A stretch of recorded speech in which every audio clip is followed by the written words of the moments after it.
Hello dear student, welcome to Acura classes. तो पिछले lecture में हमने क्या क्या पढ़ा था।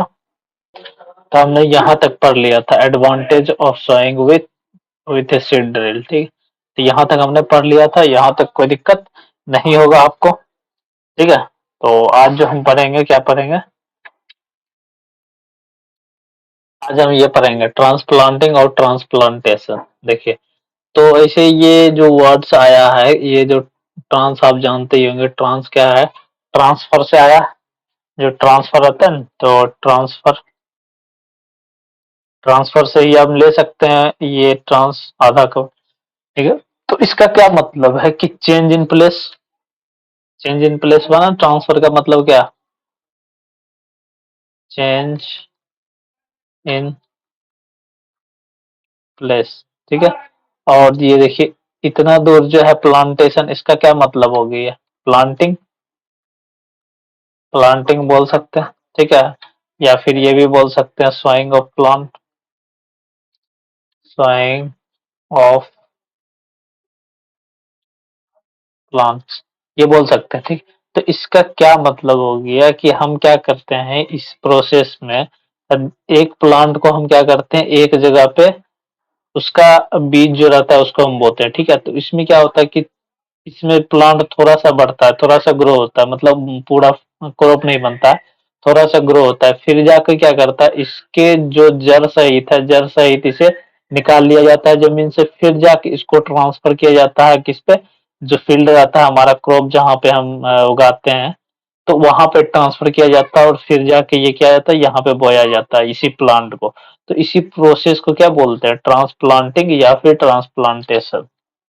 ठीक है, तो पेडी पेडी का जो देखे होंगे आप, पेडी का जो प्लांट रहता है उसको क्या करता है, पहले जो ग्रीन ग्रीन आप देखे होंगे, जो खेत में क्या करता है, पानी बहुत डाल देता है। पानी डालने के बाद जो ग्रीन ग्रीन पौधा रहता है ना, तो उस पौधे को क्या किया जाता है, लगाया जाता है। ठीक है, जिससे कि इसका जितना सारा जो जड़ हो, वो जड़ आराम से उससे अपने गहराई तक जा सके। ऐसा ना हो कि इसका जड़ टूट गया या फिर कम गहराई तक गया। इसीलिए क्या किया जाता है, पहले ही जमीन को क्या किया जाता है, पूरा गीला किया जाता है। पूरा गीला का क्या मतलब है, इसमें कीचड़ टाइप का बना दिया जाता है, जिसमें कि आराम से ये इसका पूरा जड़ अंदर तक जाए। ठीक है, बाद में क्या होता है, ये सूख जाता है। सूखने के बाद इसको, मतलब इसका जो जड़ है सफिशिएंट डेप्थ तक चला जाता है। उसके बाद इसका ग्रोथ अच्छा होता है, हेल्दी ग्रोथ होता है। ठीक है, जो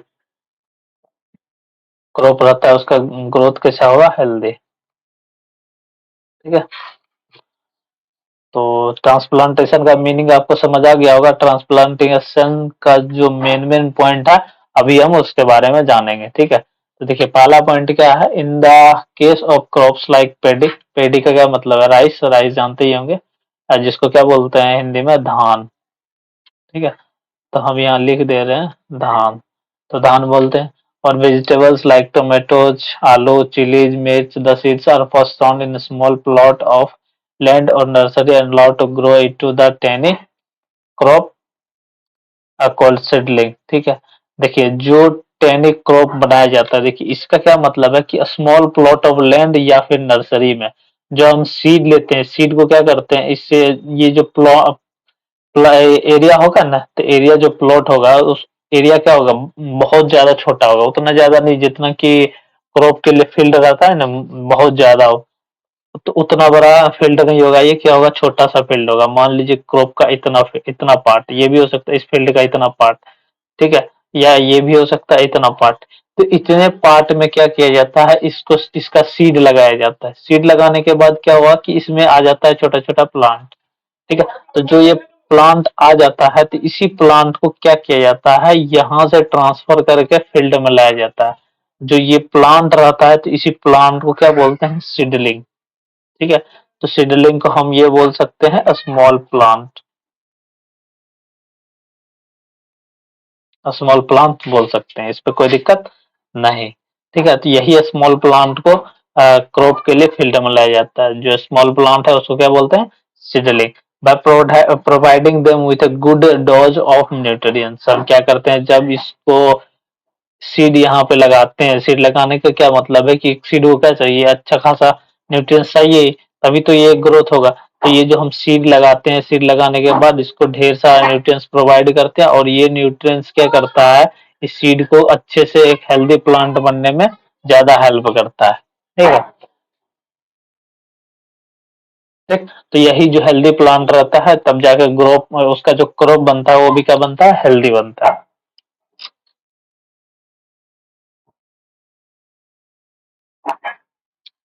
देखिए दूसरा पॉइंट क्या है, the seeds have grown into the seeds have grown into tiny plant called seedling. Seedling का तो बता ही दिए, जो टीनी प्लांट रहता है उसी को क्या बोलते हैं, सीडलिंग।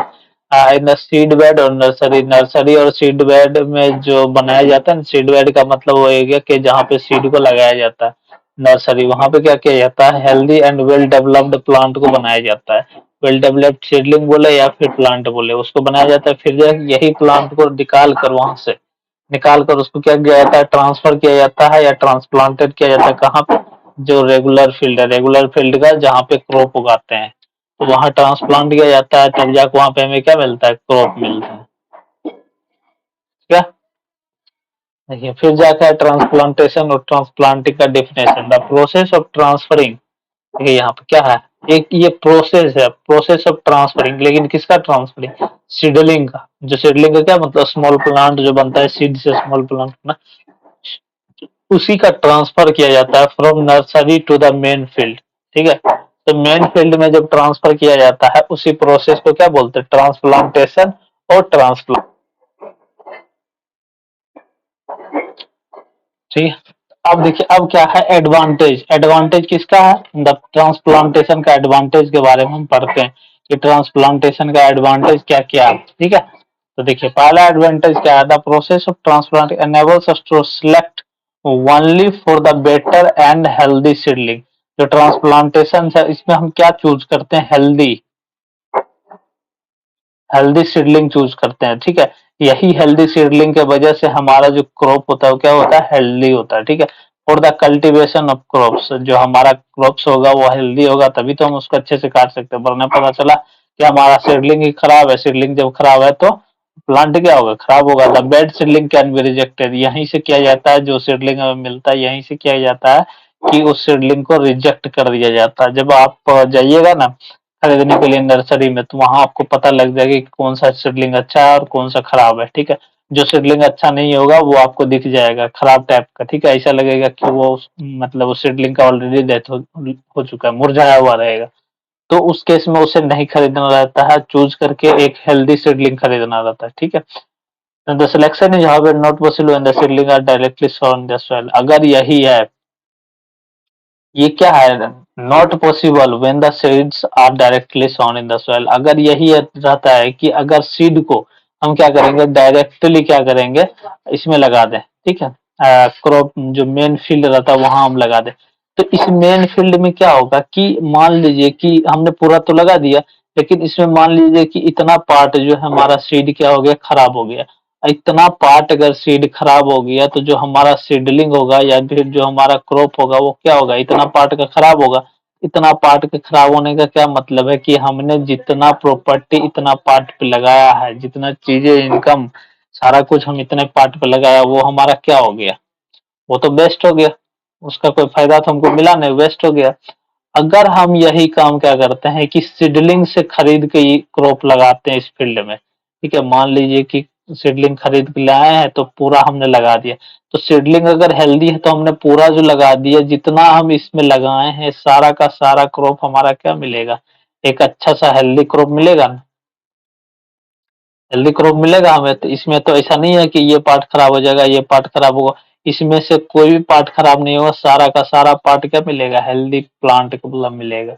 तो इसीलिए हम सीडलिंग को ज्यादा फेवर करते हैं एज कम्पेयर टू कि सीड को हम डायरेक्टली बोए कहाँ पे, खेत में। तो इसीलिए सीडलिंग बेहतर ऑप्शन है कि हम सीड को ना बोए, सीडलिंग खरीद लें, ठीक है?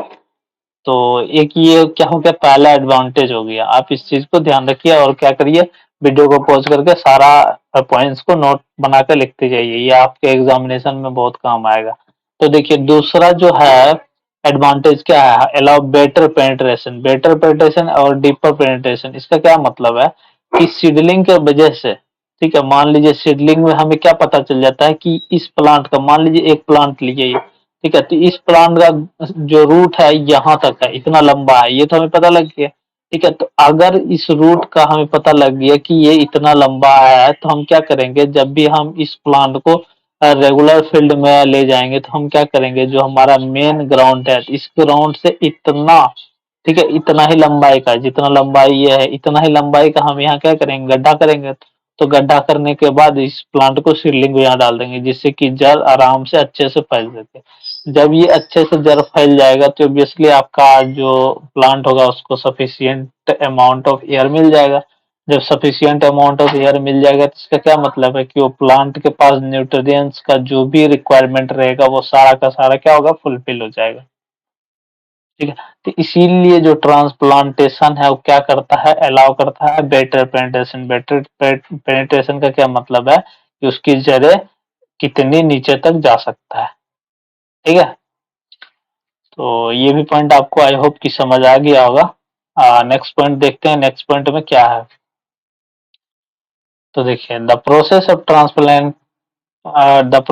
Transplantation promotes better development of shoot systems of the plant. Shoot system किसको बोलते हैं, अब सवाल ये है। देखिए, जो जमीन के ऊपर रहता है, ये ऊपर का जो पार्ट है, इसको बोलते हैं क्या, शूट्स। और जो जमीन के नीचे का पार्ट रहता है, उसको क्या बोलते हैं, रूट्स। तो जो, अगर मान लीजिए कि आप जो यहाँ लगाए हैं प्लांट, तो सीडलिंग जो लगाए हैं, उसमें क्या हो गया कि रूट बहुत अच्छे से ग्रो कर रहा है। अगर रूट अच्छे से ग्रो करेगा, तो रूट में ही तो सारा कुछ जाता है, न्यूट्रिएंट्स वगैरह। यहाँ जो ऊपर शूट में जाता है, न्यूट्रिएंट्स कहाँ जाता है, रूट से जाता है। तो अगर रूट अच्छा है, तो ऑब्वियसली उसका शूट क्या होगा, बहुत अच्छा होगा। तो यही क्या करता है, प्रमोट करता है किसमें, बेटर डेवलपमेंट ऑफ शूट। जितना भी ये ऊपर का पार्ट होगा, ये इसका डेवलपमेंट क्या होगा, बहुत अच्छा होगा, अगर हम ट्रांसप्लांटेशन करते हैं तो। ठीक है, फिर देखिए, द प्रोसेस ऑफ ट्रांसप्लांटेशन। अब ये जो ट्रांसप्लांटेशन है, क्या अलाउ करता है, allow the seedling to be planted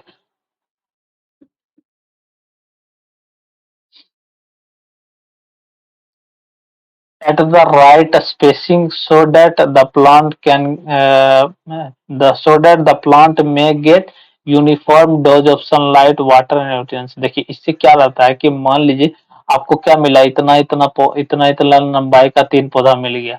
तो आपको इतना आइडिया तो लग ही जाएगा कि अगर एक प्लांट हम यहाँ लगाएं, तो दूसरा यहाँ लगाएंगे, तीसरा उतना ही डिस्टेंस पे यहाँ लगाएंगे। अगर हम इसी चीज को क्या करें, ऐसा कर दें, ठीक है, यहाँ लगाएं, दूसरा यहाँ लगाएं, तीसरा यहाँ लगाएं। तो अगर हम ऐसा कर रहे हैं, तो इसका क्या मतलब है कि इसका जड़े जो है, रूट जो है, और इसका रूट जो है, इसका भी रूट, तीनों का रूट क्या करेगा, नीचे जो जमीन में न्यूट्रिएंट्स है, ठीक है, जमीन में जो न्यूट्रिएंट्स है, इस न्यूट्रिएंट्स के साथ इसका क्या होगा, कंपटीशन होगा। कंपटीशन का क्या मतलब है कि कुछ ये लेगा, कुछ ये पार्ट लेगा, कुछ ये पार्ट लेगा, तो क्या होगा, तीनों आपस में उस चीज को क्या करेगा, बांट लेगा।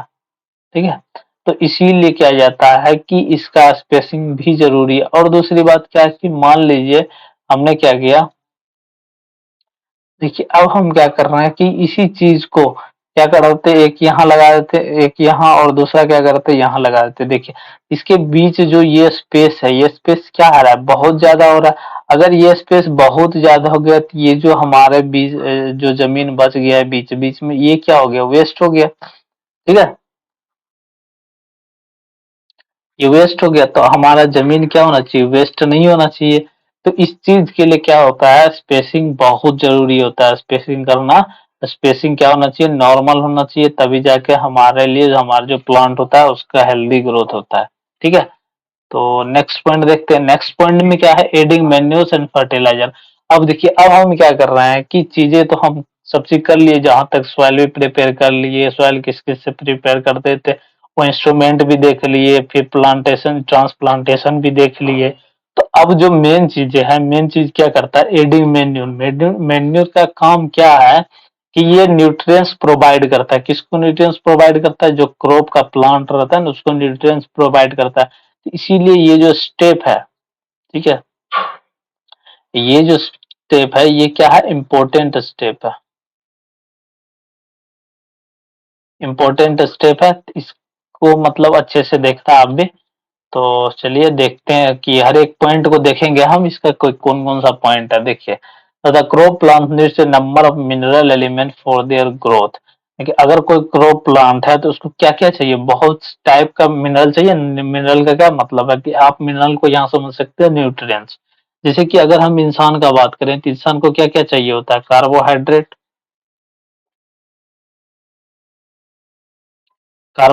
चाहिए होता है, प्रोटीन चाहिए होता है, तो और भी चाहिए, विटामिन्स चाहिए होता है। ठीक है? तो ढेर सारे न्यूट्रिएंट्स उसको क्या चाहिए, चाहिए ही चाहिए। किसके लिए चाहिए? ग्रोथ के लिए। ठीक है? तो उसी तरह जो प्लांट रहता है, क्रॉप प्लांट रहता है, उसको ग्रोथ के लिए क्या-क्या चाहिए? ढेर सारा न्यूट्रिएंट्स चाहिए। और ये ढेर सारा न्यूट्रिएंट्स कहाँ से उसको मिलता है? यहाँ से मिलता है, सॉइल से मिलता है। सॉइल से जो ले जाता है न्यूट्रिएंट्स, किसके द्वारा ले जाता है? रूट के द्वारा ले जाता है। ठीक है? तो ये इम्पोर्टेंट ये है कि जितना भी प्लांट है वो उसका ग्रोथ अच्छा हो, उसके लिए उसको प्रॉपर या सफिशिएंट अमाउंट ऑफ न्यूट्रिएंट्स मिले। और ये सारा न्यूट्रिएंट्स सॉइल से लेगा। ठीक है? तो सॉइल से जो लेगा तो इसका क्या मतलब है, आगे देखें। Now repeated growing of crops in the same field removes lots of previous mineral elements, organic matter and other materials from the soil। अब देखिए इसके कहने का क्या मतलब है कि मान लीजिए कि आप क्या किए कि ये फील्ड है हमारे पास, ठीक है? इस फील्ड में आपने क्या किया कि पहले पहले एक क्रॉप लगाया, ठीक है? क्रॉप लगा दिया, क्रॉप जो लगाया है उस क्रॉप का नाम हम देते हैं फर्स्ट क्रॉप। तो फिर देखिए ये जो सेम क्रॉप, क्रॉप का नाम ए रख दीजिए और ये फर्स्ट टाइम हम लगाए ऐसा बोल दें। फिर ये सेम क्रॉप ए जो है उसी फील्ड में हम लगा दिए, इसका इसको काटने के बाद जो क्रॉप ए है हम लगा दिए कौन सा, सेकेंड टाइम लगा दिए। ठीक है? तो देखिए दिख नहीं रहा होगा शायद, तो हम क्या करते हैं कलर बदल लेते हैं, रेड ही ले लेते हैं। ठीक है? तो ये जो है हम क्या किए, सेकेंड टाइम लगा दिए। ठीक है? क्रॉप हमारा ए ही है। फिर से हम क्या किए, सेम क्रॉप ए हम क्या किए, थर्ड टाइम लगा दिए। अब देखिए मान लीजिए यहाँ पे हम इस बीच में क्या किए, कोई भी गैप नहीं दिए, टाइम गैप नहीं है।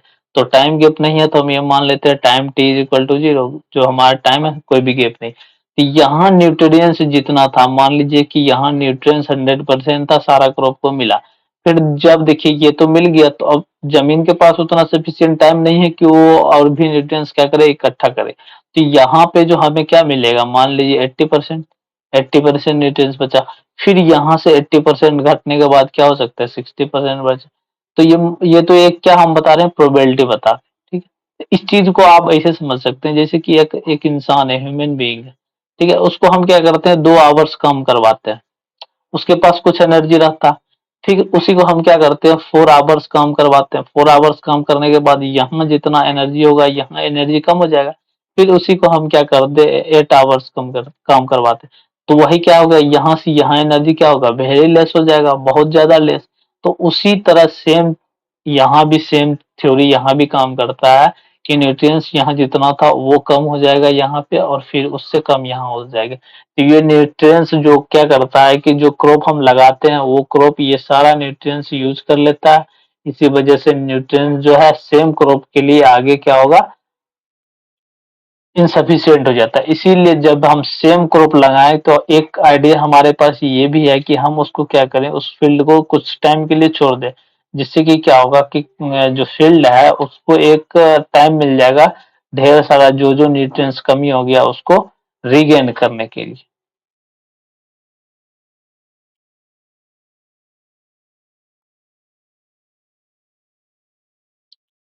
ठीक है?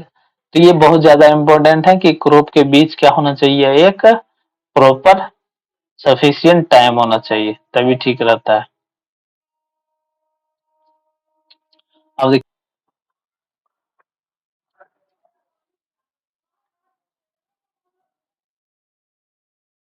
तो अब हम बात करेंगे किसके बारे में, मेन्योर के बारे में। ठीक है? तो इससे रिलेटेड जो जो पॉइंट होगा उससे उसको अभी हम देखेंगे। ठीक है?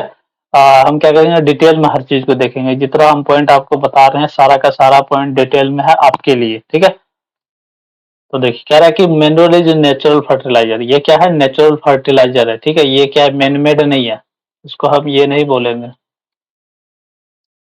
Man made. मैन मेड ये नहीं है। मैन मेड का क्या मतलब है, ये केमिकल नहीं है, केमिकल फर्टिलाइजर नहीं है।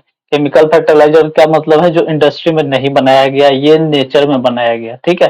तो नेचर का क्या मतलब? तो अगला देखते हैं, अगला पॉइंट क्या है? ये पॉइंट समझ आ गया होगा आपको कि अब है manure is a natural substance obtained by decomposition of animal wastage like cow dung, ठीक है, human wastage and the plant residue which supply essential elements and humus to the soils and make it more fertile। देखिए अब ये किस किस से बनता है, ये नेचुरल, जो हम ये बोल रहा था ना कि नेचुरल फर्टिलाइजर, ये क्यों बोल रहा था, इसके अनुसार जो नेचुरल सब्सटेंस है, ठीक है, नेचुरल सब्सटेंस का क्या मतलब है, जैसे काउ डंग, काउ डंग में बहुत सारा ऐसा एलिमेंट्स पाया जाता है जो कि सॉइल को फर्टाइल बनाने के लिए ज्यादा इंपॉर्टेंट है।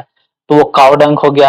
ह्यूमन वेस्ट आप जहाँ समझ गए होंगे, ह्यूमन वेस्ट का मतलब क्या हो गया कि जो इंसान का जो गंदगी रहता है, ठीक है, जो गंदगी का क्या मतलब आप समझ गए होंगे, गंदगी मतलब जो सुबह सुबह आप जाते हैं अब बाथरूम, वही गंदगी की बात कर रहे हैं यहाँ पे। तो वो उस गंदगी में क्या रहता है कि ज्यादा ऐसा एलिमेंट वगैरह रहता है जो कि सॉइल के लिए बहुत ज्यादा इंपॉर्टेंट है। और फिर क्या है, प्लांट रेसिड्यू, प्लांट रेसिड्यू का क्या मतलब है, जैसे पत्ता उत्ता कभी गिर गया जमीन पे, वो प्लांट रेसिड्यू हो गया, या फिर कोई फल है वो नीचे गिर गया और सड़ गया, तो वो सब क्या है, कहलाता है plant residue.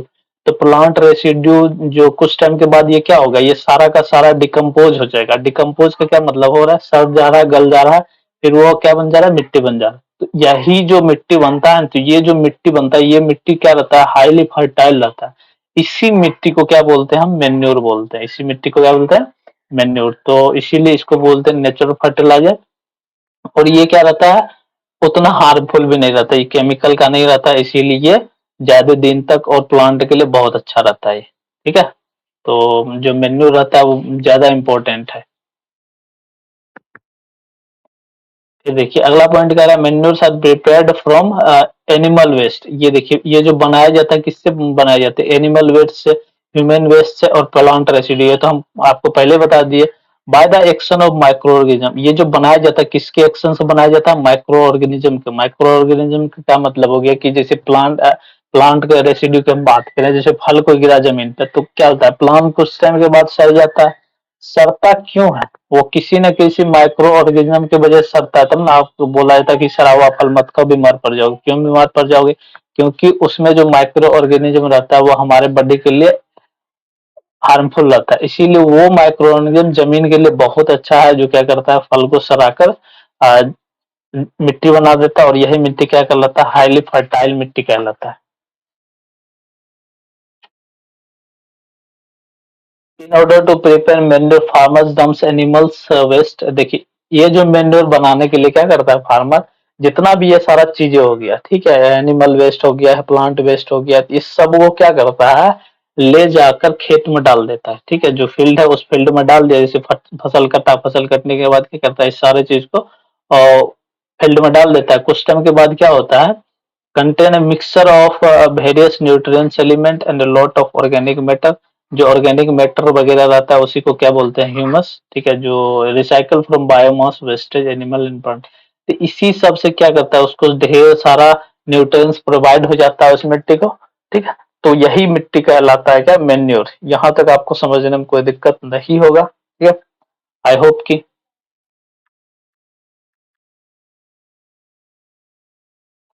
Manures are not very rich in plant nutrients, ठीक है। जो मैन्योर्स बताया जाता है कि मैन्योर्स है नहीं है, प्लांट न्यूट्रिएंट्स उतना ज्यादा सफिशिएंट इसको नहीं मिलता है। मतलब क्या कि जो मैन्योर बना, ठीक है, एनिमल वेस्ट या प्लांट वेस्ट, इससे जो मैन्योर बना उसमें क्या रहता है, नाइट्रोजन कम रहता है, फास्फोरस कम रहता है, पोटासियम कम रहता है। तो ये सब जो एलिमेंट है क्या रहता है, कम रहता है। तो अगर ये सब एलिमेंट कम रहेगा तो क्या वो प्लांट के लिए अच्छा न्यूट्रिएंट्स कहलाएगा, नहीं। ऑब्वियसली वो प्लांट के लिए अच्छा न्यूट्रिएंट्स नहीं कहलाएगा। तो ये सब न्यूट्रिएंट्स होना चाहिए, इसी सब न्यूट्रिएंट्स को फुलफिल करने के लिए क्या यूज किया जाता है, chemical fertiliser.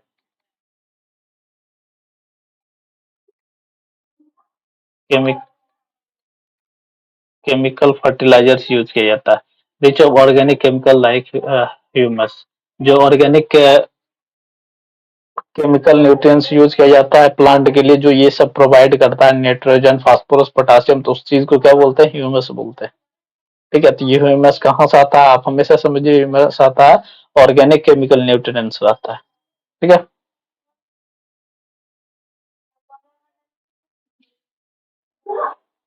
Manures are not very rich in plant nutrients like nitrogen phosphorus, ये तो बता ही दिए, सॉरी इसमें लगता है डबल टाइप हो गया इसलिए ये पॉइंट का कोई मतलब नहीं है, सेम पॉइंट है, ये दोनों क्या है, same point.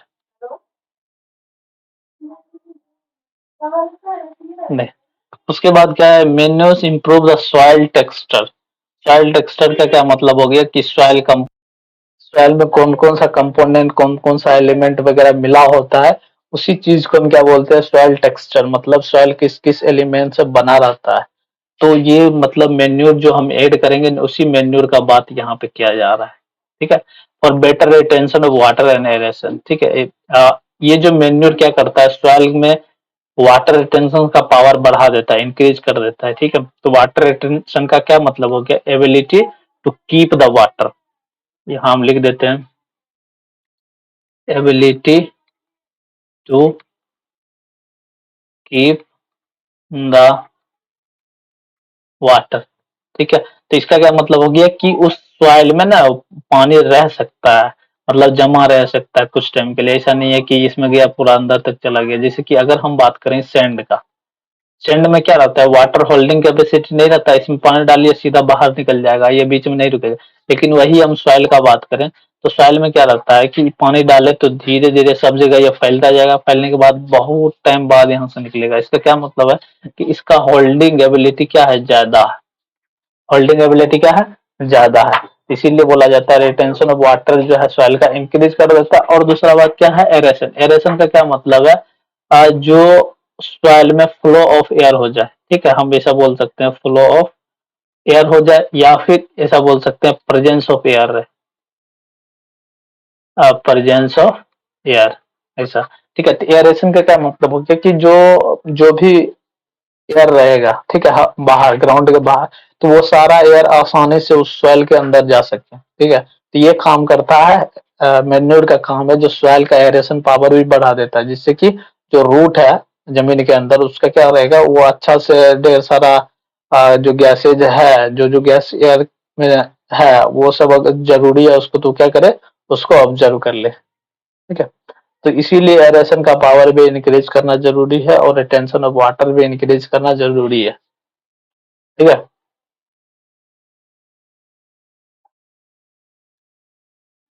Manure makes up the general deficiency of nutrients in the soil. देखिए, जो मैन्योर का काम क्या है, जो भी कॉमन डिफिशियंसी है सॉइल का, न्यूट्रिएंट्स की कमी रहती है सॉइल में भी, जैसे इंसान में क्या रहती है, एनर्जी की कमी रहती है ना, और न्यूट्रिएंट्स की भी कमी रहती है, उसी तरह सॉइल में भी न्यूट्रिएंट्स की कमी रहती है। वो सारा न्यूट्रिएंट्स की कमी कौन पूरा करता है, मैन्योर पूरा कर देता है।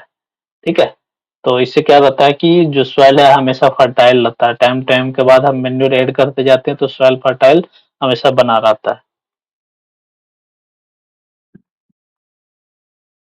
Manure is not nutrient specific, ऐसा नहीं है। देखिए, मैन्योर का मतलब ये नहीं है वो कि वो प्रॉपर न्यूट्रिएंट्स उसमें ही रहेगा। अगर हम बात करें कि पोटासियम का सपोज, ठीक है, पोटासियम का बात करें तो इसका मतलब ये नहीं होगा कि मैन्योर में सिर्फ और सिर्फ पोटासियम ही होगा।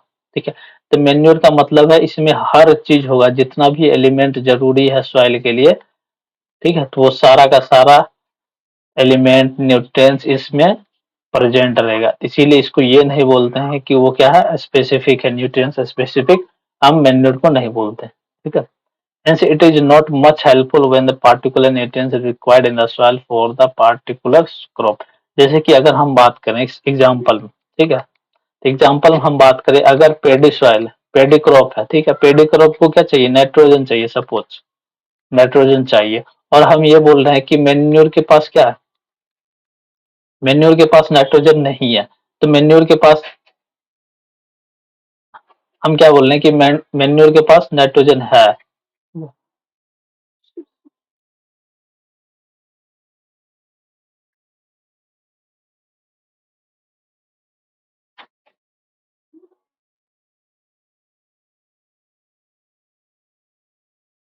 हम क्या बोल रहे हैं कि मेन्योर है, मैन्योर के पास क्या होगा, नाइट्रोजन होगा ही, हम सपोज मान के चल रहे नाइट्रोजन होगा, लेकिन इसके पास क्या होगा, नाइट्रोजन के अलावा भी ढेर सारा एलिमेंट होगा। तो अगर हम पेडी में ये डालेंगे तो क्या ये सफिशियंट होगा पेडी के लिए? अच्छा होगा? नहीं होगा, क्योंकि मैन्योर के पास तो बहुत सारा न्यूट्रिएंट्स है, लेकिन पेडी को चाहिए सिर्फ और सिर्फ नाइट्रोजन चाहिए, और बाकी तो इसके पास है ही। तो ये क्या होता है, इनसफिशियंट होता है, जो कि उतना हेल्पफुल नहीं होगा। ठीक है, तो इसीलिए हम मैन्योर को क्या बोलते हैं, न्यूट्रिएंट्स स्पेसिफिक नहीं बोलते। ठीक है, उसके बाद है केमिकल फर्टिलाइजर। जो मैन्योर है उसको क्या बोलते हैं, नेचुरल फर्टिलाइजर, और जो हमारा है केमिकल फर्टिलाइजर। ठीक है, अब इसके बाद केमिकल फर्टिलाइजर हमेशा कहाँ प्रिपेयर किया जाता है, इंडस्ट्री में प्रिपेयर किया जाता है। और जो नेचुरल मैन्योर है, मैन्योर कहाँ प्रिपेयर किया जाता है, होम प्रिपेयर होगा या फिर फील्ड में प्रिपेयर होगा। फील्ड का क्या मतलब है, open area. Open area prepare होगा, तो ये प्रिपेयर जो होता है क्या होता है, ऑटोमेटिकली होता है। ऑटोमेटिकली का क्या मतलब है कि किसके हेल्प से होगा, माइक्रो ऑर्गेनिज्म के हेल्प से होगा। माइक्रो ऑर्गेनिज्म के हेल्प से होगा। और ये जो केमिकल फर्टिलाइजर होगा किसके, कहाँ होगा, इंडस्ट्री में होगा, और इस किसके हेल्प से होगा, मैन के हेल्प से होगा। ठीक है, मैन बोले या फिर लेबर बोले, तो लेबर के हेल्प से बनाया जाता है, और इसमें क्या होता है, ढेर सारा केमिकल मिलाया जाता है। केमिकल का रिएक्शन होगा तब जाके हमें क्या मिलेगा, ये फर्टिलाइजर मिलेगा। ठीक, तो केमिकल फर्टिलाइजर हमेशा तैयार किया जाता है इंडस्ट्री में। देखिए, अब है जो केमिकल फर्टिलाइजर का ढेर सारा मेन मेन पॉइंट, हम सारा मेन मेन पॉइंट को अभी पढ़ेंगे। ठीक है, ये chemical fertilizer is a salt. ये क्या कर रहा है कि केमिकल फर्टिलाइजर क्या है, साल्ट है, और organic compound containing the necessary plant nutrients like nitrogen भी इसके पास रहता है, फास्फोरस भी इसके पास रहता है, पोटासियम भी इसके पास रहता है। ठीक है, जो क्या करता है, सॉइल को बहुत ज्यादा फर्टाइल बना देता है। ये साल्ट पता है क्यों बोला जाता है, क्योंकि ये सॉलिड में रहता है। ठीक है, जो केमिकल फर्टिलाइजर रहता है सॉलिड में रहता है। आप दुकान में देखे होंगे पोटास जो रहता है, ठीक है, पोटास क्या है, एक साल्ट है, मतलब वो फर्टिलाइजर है। ठीक है, तो ये देखे होंगे कि ये क्या रहता है, सॉलिड टाइप का रहता है, इस टाइप का दाना दाना। तो ये जो है इसीलिए इसको हम साल्ट बोलते हैं। ठीक, ये रिएक्शन करने के बाद आता है, ये केमिकल रिएक्शन होता है, केमिकल रिएक्शन होने के बाद ये हमें सब्सटेंस मिलता है। ठीक है, तो इसका क्या मेन प्रॉपर्टी है कि इस फर्टिलाइजर में नाइट्रोजन भी रहेगा, फास्फोरस भी रहेगा, और पोटासियम भी रहेगा। लेकिन वही बात अगर हम करें मैन्योर में, तो उसमें ये सब चीजें नहीं रहता है। ठीक है, तो ये सब चीजें नहीं रहता है, इसीलिए मैन्योर उतना सफिशियंट नहीं है, लेकिन केमिकल फर्टिलाइजर बहुत ज्यादा इंपॉर्टेंट है। ठीक है,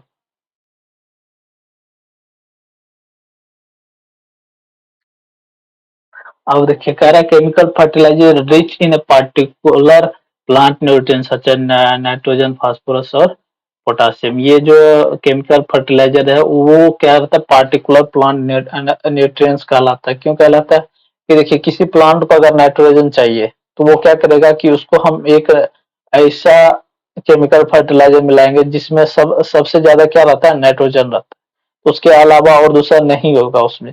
तो ये क्या होगा, chemical fertilizer particular plant nutrients कहलाएगा। ठीक है, किसी भी प्लांट को अगर कोई भी पार्टिकुलर न्यूट्रिएंट्स चाहिए तो वो प्रोवाइड कर सकता है, कौन, केमिकल फर्टिलाइजर।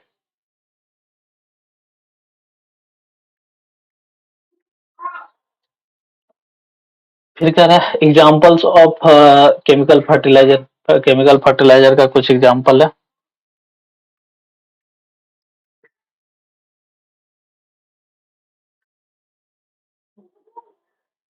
आप क्या करिए, सारा नोट को अच्छे से अपनी कॉपी में लिख लीजिए, आपके लिए ज्यादा फायदेमंद होगा, एग्जाम वगैरह में लिखने में ज्यादा अच्छा होगा। देखिए सबसे पहले जो है क्या है, यूरिया, आप नाम सुने ही होंगे। यूरिया भी क्या है, एक केमिकल फर्टिलाइजर है। फिर है अमोनियम, ये भी केमिकल फर्टिलाइजर है।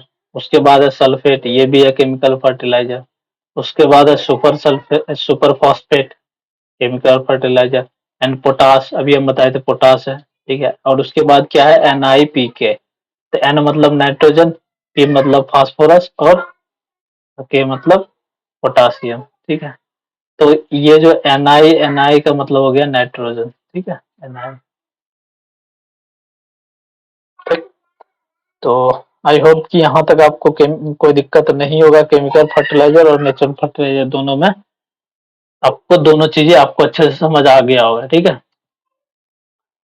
अब देखिए और पॉइंट है, they provide quick replacement of the replenishment of the plant nutrients in the soil and restore fertility. ये क्या करता है, तुरंत फुलफिल करता है प्लांट को जो भी न्यूट्रिएंट्स चाहिए वो तुरंत प्रोवाइड करेगा केमिकल फर्टिलाइजर, इसीलिए। लेकिन मैन्योर में क्या है कि वो टाइम के साथ धीरे धीरे धीरे धीरे इफेक्ट करेगा, ठीक है। तो इसीलिए जो केमिकल फर्टिलाइजर हम डालते हैं किसी, जिससे क्या होता है कि हमारा फसल बहुत जल्दी तैयार हो जाता है। अगर हम मैन्योर डालें तो फसल तैयार होने में बहुत टाइम लगेगा, ठीक है, क्योंकि वो जो न्यूट्रिएंट्स प्रोवाइड करता है वेरी स्लो प्रोवाइड करता है, लेकिन केमिकल फर्टिलाइजर क्विक प्रोवाइड करता है बहुत जल्दी। तो सॉइल का जो फर्टिलिटी है तुरंत रीस्टोर हो जाता है, जो पहले गायब हो गया फर्टिलिटी वो तुरंत आ जाता है, ठीक है। तो केमिकल फर्टिलाइजर जो कह रहा है कि high solubility in water, high solubility in water का क्या मतलब है कि जैसे वाटर है ये, ठीक है, इसमें अगर फर्टिलाइजर डालेंगे तो इसमें सोल्यूबल हो जाएगा, ठीक है, इसमें सोल्यूबल हो जाएगा। आप एग्जांपल में से सोच सकते हैं, जैसे कि हम शुगर को पानी में डालें, ठीक है, शुगर को पानी में डाल दें तो क्या हो जाता है, सोल्यूबल हो जाता है। ठीक इसी तरह यहाँ पे क्या होगा, यहाँ पे हम शुगर की जगह पे क्या डाल देंगे, फर्टिलाइजर, कोई भी फर्टिलाइजर, कोई फर्टिलाइजर डाल देंगे तो ये फर्टिलाइजर क्या होगा, वाटर में सोल्यूबल होगा, ठीक है। तो इसीलिए भी ये ज्यादा इंपॉर्टेंट है। They are easily observe by the plant, अगर कोई भी चीज वाटर में सोल्यूबल हो गया तो क्या होगा, आसानी से वो प्लांट के द्वारा एब्जॉर्ब हो ही जाएगा, ठीक है। तो जो अभी हम बताए दिए केमिकल फर्टिलाइजर कहाँ तैयार किया जाता है, फैक्ट्री में तैयार किया जाता है।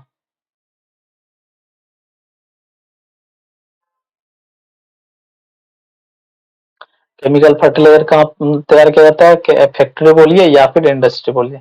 Are easy to transport and store and handle, ये क्या रहता है कि इसको आसानी से एक जगह दूसरे जगह ले जा सकते हैं। क्यों ले जा सकते हैं, क्योंकि ये क्या होता है, पैक्ड होता है, ठीक है, ये पैक्ड होता है, स्टोर करना भी आसानी है, हैंडल करना भी आसानी है। ये अगर पैक्ड है पूरा तो कंटेनर टाइप का, एक इसको एक जगह दूसरी जगह ले जाइए कोई दिक्कत नहीं होगा। इसीलिए क्या कहा जाता है कि ये क्या है, इजी है ट्रांसपोर्ट के लिए, हैंडल के लिए और स्टोर करने के लिए भी ये बहुत आसानी होता है इसको, ठीक है।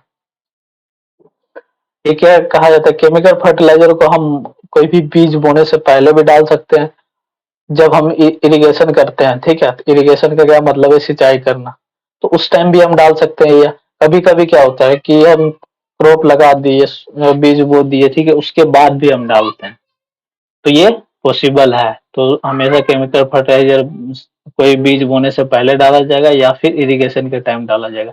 तो इससे क्या होता है, अगर इरिगेशन का टाइम डालें तो ये क्या होता है, बहुत ज्यादा फायदा करेगा। क्यों बहुत ज्यादा फायदा करेगा, कि, क्योंकि फर्टिलाइजर क्या होगा, वाटर के साथ सोल्यूबल हो जाएगा। जो वाटर के साथ सोल्यूबल हो जाएगा तो ये आसानी से प्लांट को मिल जाएगा, ठीक है। तो इसीलिए इरिगेशन का टाइम अगर हम डाल दें तो बहुत ज्यादा अच्छा रहेगा।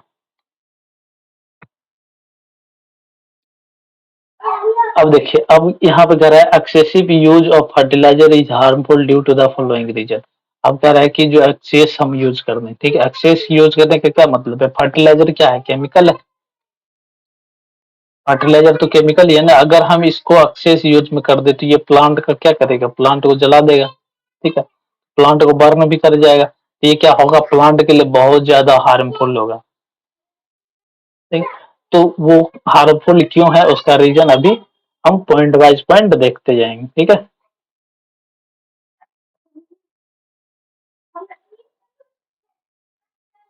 देखिए पहला रीजन क्या है, excessive use of change the chemical nature of soil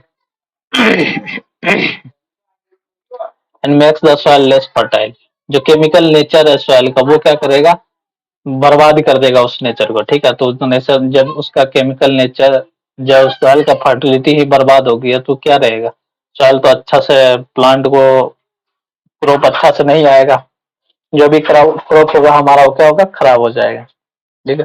तो अब देखिए एक्सेस अगर हम यूज करें तो क्या कहलाएगा, उससे क्या होगा कि सॉइल में एसिडिक एसिडिक प्रॉपर्टी बढ़ जाएगा या फिर अल्कलाइन प्रॉपर्टी बढ़ जाएगा, ठीक है। एसिडिक प्रॉपर्टी का क्या मतलब है कि सॉइल का नेचर एसिडिक जैसा हो जाएगा, एसिड जैसा हो जाएगा। और अल्कलाइन का मतलब क्या है कि सॉइल का नेचर बेसिक जैसा हो जाएगा अगर हम बेसिक फर्टिलाइजर मिलाते हैं।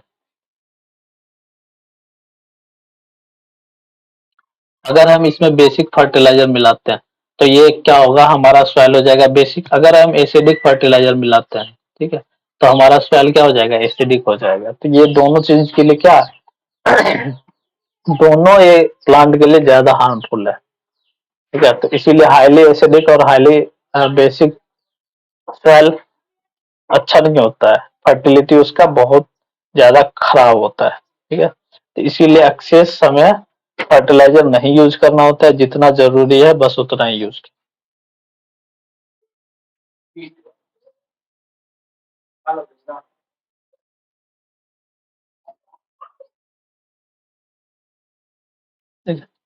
अब देखिए दूसरा पॉइंट क्या है। अब इससे क्या होता है कि अगर हम बहुत सारा क्या किए फर्टिलाइजर मिला दिए सॉइल में, तो वो सॉइल क्या होगा, वाटर के साथ साथ बहते हुए कहाँ जाएगा, तालाब में जाएगा या झील में जाएगा या फिर नदी में जाएगा, कहीं ना कहीं ये सब जाएगा ही। तो ये जो फर्टिलाइजर को साथ में ही ले जाएगा, तो ये सारा क्या करेगा, इस चीज को गंदा कर देगा। गंदा करने का क्या मतलब है कि ये इसको या तो एसिडिक बना देगा या फिर बेसिक बना देगा। एसिडिक बेसिक बन जाएगा तो फिर से क्या होगा, जो कि वाटर में जो भी एनिमल है, ठीक है, जैसे फिश हो गया और भी दूसरा दूसरा ऑर्गेनिज्म है, तो वो सब के लिए क्या होगा, ये हार्मफुल होगा।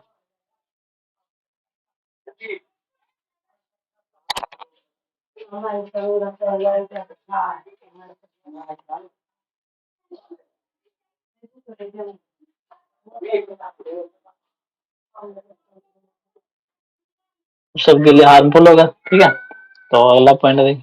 अब कह रहा है कि difference between manures and fertiliser.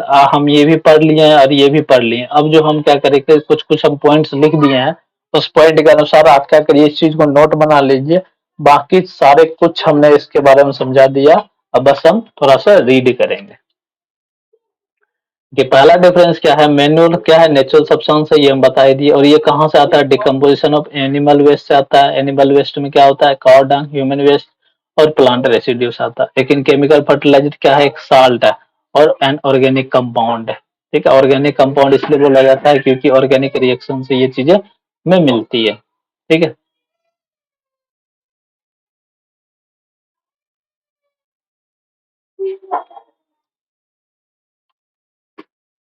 अब देखिए तो दूसरा पॉइंट क्या है, जो not very rich in essential plant nutrient. इसके पास बहुत सारा एसेंशियल प्लांट न्यूट्रिएंट्स नहीं होता, लेकिन फर्टिलाइजर के पास होता है।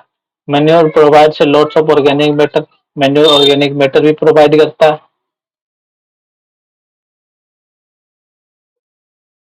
वही फर्टिलाइजर ऑर्गेनिक मैटर प्रोवाइड नहीं करता है, ठीक है। यूएमएस वगैरह सॉइल को ये प्रोवाइड नहीं करता है। ये जो भी प्रोवाइड करता है वो केमिकल प्रोवाइड करता है, ठीक है। इसीलिए इसको क्या बोलते हैं, केमिकल फर्टिलाइजर। अब ये जो है मैन्योर जो एब्जॉर्ब किया जाता है सॉइल के द्वारा, बहुत स्लो एब्जॉर्ब किया जाता है। लेकिन वही जो है फर्टिलाइजर, ठीक है, तो ये बहुत फास्ट ऑब्जर्व किया जाता है, बहुत फास्ट। मैन्योर क्या किया जाता है, प्रिपेयर किया जाता है, कहाँ पे प्रिपेयर किया जाता है, फील्ड में। और जो फर्टिलाइजर है कहाँ प्रिपेयर किया जाता है, इंडस्ट्री में, ठीक है। तो ये डिफरेंस भी आपको क्लियर हो गया होगा, अच्छे से हमने बता ही दिया। तो आप क्या करिए, नोट कर लीजिए चीजों को, जिससे कि एग्जाम में आपके लिए ज्यादा इम्पोर्ट यूजफुल हो, ठीक है। अब कह रहा है एडवांटेज ऑफ मेन्योर। मेन्योर का एडवांटेज क्या है, क्या क्या फायदा है इसका, ठीक है। तो एडवांटेज ऑफ मेन्योर का भी एक एक करके सारा पॉइंट हम देखेंगे अभी। मेन्योर को क्या बोलता है, ऑर्गेनिक मटेरियल बोलता है। ऑर्गेनिक मटेरियल इसलिए बोलता है क्योंकि ये एनिमल से मिलता है या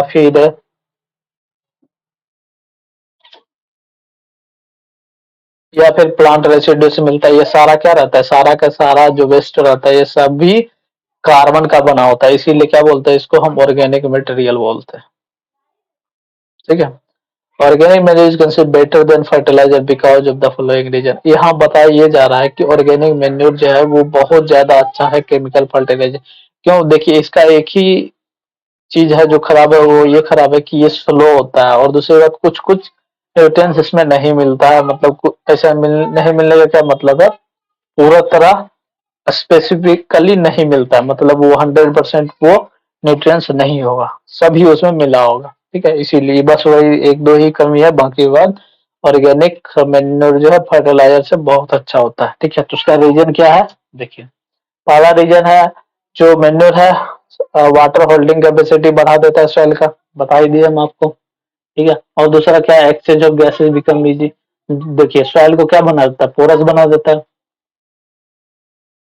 सॉइल को क्या करता है, पोरस बना देता है। जब पोरस बन जाएगा तो उसमें क्या होगा, गैसेज का एक्सचेंज अच्छा होगा। मैन्योर क्या करता है, increase the useful microbes in the soil.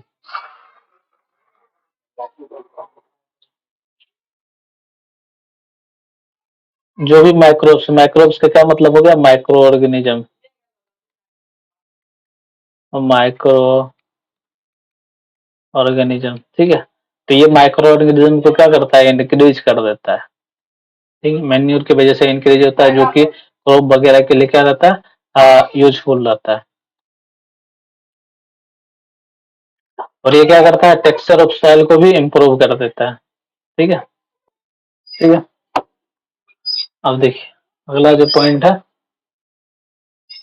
वो कह रहा है क्रॉप रोटेशन। क्रॉप रोटेशन से भी क्या होता है, क्रॉप रोटेशन से हमारा जो सॉइल का फर्टिलिटी है वो ज्यादा बढ़िया हो जाता है, ठीक है। क्रॉप रोटेशन से कैसे बढ़िया हो जाता है, जैसे कि देखिए कि अभी हमने कोई क्रॉप लगाया, क्रॉप ए, ठीक है, अभी लगा दिया, इसको हार्वेस्ट करने के बाद इसको काटने के बाद हम क्या करेंगे, क्रॉप बी लगाएंगे। तो क्रॉप बी का क्या मतलब है, क्रॉप ए अपने अनुसार जितना न्यूट्रिएंट्स इसको चाहिए वो सारा ले लिया।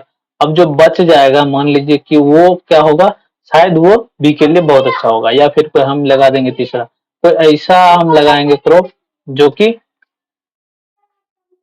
जिसका फसल क्या हो, बहुत अच्छा हो, ठीक है। तो क्रॉप रोटेशन हमेशा इस चीज के लिए मायने रखता है। और दूसरी बात क्या है, ये इंक्रीज भी कर देता है फर्टिलिटी का।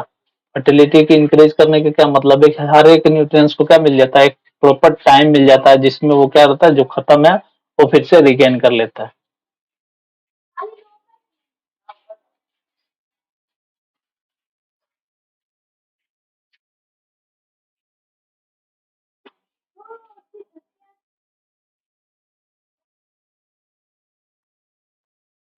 कह रहा है कि improve by the crop rotation, जो सॉइल का फर्टिलिटी है वो इम्प्रूव हो जाता है क्रॉप रोटेशन। सब क्यों हो जाता है, कैसे हो जाता है, वो सब अभी हम बता बता ही दिए हैं, लेकिन फिर भी हम क्या करेंगे, अभी पढ़ेंगे, ठीक है। The practice in which different types of crops are grown alternatively in the same field और soil is called the crop rotation. देखिए क्रॉप रोटेशन क्या बोलते हैं, जैसे कि एक अभी लगाए हैं क्रॉप पे, बाद में लगाएंगे क्रॉप बी, फिर लगाए सी, या फिर लगाए फिर से ए लगा दिए, तो ये क्या होता है, अल्टरनेट हम क्रॉप लगाते जाते हैं, अल्टरनेट क्रॉप लगाते हैं, इसी प्रोसेस को क्या बोलते हैं, क्रॉप रोटेशन बोलते हैं, ठीक।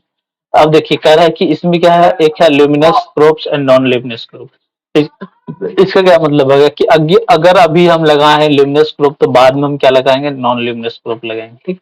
इसके बारे में अभी हम बात करेंगे। इसमें लिखा है, मैंने सारा कुछ डिटेल में लिख दिया, जितना जितना टॉपिक है हर चीज के बारे में हमने पॉइंट अच्छे से बना के लिख दिया। तो अभी हम पढ़ेंगे लेगुमिनस और नॉन लेगुमिनस। अब देखिए in crop rotation the cereal crops like wheat, maize, paddy and millet are grown alternatively with leguminous crops like pulse, peas, beans, groundnut and clover etc in the same field। तो ये क्या होता है कि जैसे कि ये सारा चीज क्या हो गया, नॉन लेगुमिनस क्रॉप हो गया, ठीक है। सीरियल क्रॉप्स का क्या मतलब हो गया कि जो क्रॉप अनाज देता है, ठीक है। और दूसरी बात, जो लेगुमिनस क्रॉप है वो क्या है, उसमें पल्स हो गया, पीज हो गया, बीन्स हो गया, ग्राउंड नट, ये सब क्या कहलाता है, लेगुमिनस क्रॉप कहलाता है, ठीक है। तो इसमें हम कभी कभी क्या करते हैं, जो हमारा अनाज है उसके साथ हम कुछ कुछ लगा देते हैं। आप देखे होंगे कि हम लोकल जो खेत है उसमें देखे होंगे कि आप जैसे कि अगर हम मक्के की खेती कर रहे हैं या फिर गेहूं की खेती कर रहे हैं तो उसमें हम क्या लगा देते हैं, कभी कभी सरसों लगा देते हैं, ठीक है। कभी कभी हो सकता है तीसी लगा देते हैं, तो ये सब चीजें हम क्या करते हैं, लगा ही देते हैं। तो ये साथ में हो जाता है, क्यों हो जाता है, क्योंकि इसका वाला न्यूट्रिएंट्स इसको प्रोवाइड हो जाता है और इसका वाला न्यूट्रिएंट्स इसको प्रोवाइड हो जाता है, ठीक है। ये क्या है, पॉसिबिलिटी है प्रोवाइड होने का। बाकी यह है कि जितना पेडी को, जितना सीरियल क्रॉप्स को जो भी चाहिए वो न्यूट्रिएंट्स ले लेता है, और बाकी का जो न्यूट्रिएंट्स बच जाता है वो क्या लेता है, लेगुमिनस क्रॉप्स ले लेता है, ठीक है।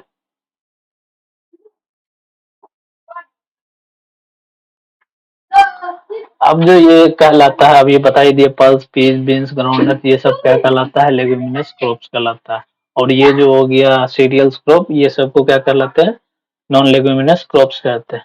ठीक है। The root nodules of leguminous plants have nitrogen fixing bacteria. अब देखिए इसका खासियत क्या है, लेग्यूमिनस प्लांट का खासियत क्या है कि जो उसका रूट रहता है उसके पास एक ऐसा बैक्टीरिया रहता है जो कि क्या करता है? नाइट्रोजन प्रोवाइड करता है। ठीक है। उस बैक्टीरिया को क्या बोलते हैं? रिजोबियम बैक्टीरिया बोलते हैं उसको। ठीक है। which can directly fix or convert the nitrogen gas present in air to form the nitrogen compound। तो देखिए इस बैक्टीरिया का काम क्या है कि जो जो एयर में नाइट्रोजन है इसको क्या करता है, अगर डायरेक्टली प्लांट तो नहीं ले सकता है नाइट्रोजन एयर में जो है, तो डायरेक्टली नहीं ले सकता है तो फिर कैसे लेगा? तो ये नाइट्रोजन को बैक्टीरिया क्या करता है? कन्वर्ट करता है। और यही जो कन्वर्ट करने के बाद ये रूट से यही नाइट्रोजन क्या मिलता है? प्लांट को मिल जाता है। तो इसीलिए लेगुमिनस जो प्लांट है वो ज्यादा इम्पोर्टेंट है, ये प्रोवाइड करता है नाइट्रोजन सॉइल में। ठीक है। तो इसीलिए भी इम्पोर्टेंट है कि जो भी सीरियल्स क्रॉप है अगर उसे नाइट्रोजन चाहिए, तो अगर हम लेगुमिनस क्रॉप उसमें लगा देते हैं तो लेगुमिनस क्रॉप की वजह से जो नाइट्रोजन बनता है सॉइल में, वो नाइट्रोजन हम प्लांट जो क्रॉप का प्लांट है उसमें यूज किया जा सकता है। ठीक है। फिर देखिए क्या रहा है कि leguminous have the ability to fix atmosphere nitrogen. तो ये तो बता ही दिए हमको, उसके पास क्या है? एबिलिटी है नाइट्रोजन, जो एटमॉस्फेयर में नाइट्रोजन है उसको वो नाइट्रोजन बनाने के लिए जो कि क्या है? सॉइल के लिए इंपॉर्टेंट हो जाता है, मतलब जो सॉइल में रह सके। जो एक नाइट्रोजन हो गया जो एयर में रहे, ठीक है, वो नाइट्रोजन डायरेक्टली प्लांट उसको नहीं ले सकता है, और जो डायरेक्टली नहीं ले सकता है तो क्या होता है कि जो बैक्टीरिया है रिजोबियम, तो उसको क्या करता है, वो जो एयर में नाइट्रोजन था उसको कन्वर्ट कर दिया जाता है, सॉइल वाला नाइट्रोजन बना देता है। ठीक है। तो यही सॉइल वाला नाइट्रोजन क्या करता है? प्लांट रूट से उसको ऊपर तक लेता है। ठीक है। जो न्यूट्रिएंट्स उसको नाइट्रोजन के चाहिए वो ऑब्जर्व कर लेता है ग्राउंड से। ठीक। अब कह रहे हैं सीरियल क्रॉप्स में क्या क्या आता है? वेट, मेजी और पेडी, मिलेट, ये सब क्या कहलाता है? नॉन लेग्यूमिनस क्रॉप्स कहलाता है। इसके पास नहीं होता है, एबिलिटी नहीं होता है नाइट्रोजन फिक्सिंग करने का। नाइट्रोजन फिक्स करने का क्या मतलब है कि उसके पास एबिलिटी नहीं है कि वो जो एटमॉस्फेयर का नाइट्रोजन है उसको कन्वर्ट कर दिया जाए, सॉइल वाला नाइट्रोजन बना दिया जाए। ठीक है। तो ये एबिलिटी नहीं है, इसीलिए हम क्या करते हैं, जो सीरियल क्रॉप रहता है उसमें अगर लेगुमिनस क्रॉप्स नहीं लगाए तो हम एक्स्ट्रा फर्टिलाइजर लगाते हैं जो कि नाइट्रोजन प्रोवाइड करे। ठीक है। उसके बाद कह रहा है rotation of crops has the following advantage. अब रोटेशन ऑफ क्रॉप्स का क्या है? कुछ एडवांटेज है। क्या क्या एडवांटेज है हम देख लेते हैं एक एक करके। इसका एडवांटेज क्या है? ये क्या करता है? इंक्रीज कर देता है फर्टिलिटी ऑफ सॉइल को। और दूसरी बात क्या है? ये जितना भी नाइट्रोजन, अगर किसी सॉइल को नाइट्रोजन कमी है तो उसको क्या करता है? फुलफिल करता है क्रॉप, रोटेशन ऑफ क्रॉप। दूसरा एडवांटेज क्या है? नाइट्रोजन तो बनाता ही है, नाइट्रोजनस फर्टिलाइजर बनाता है।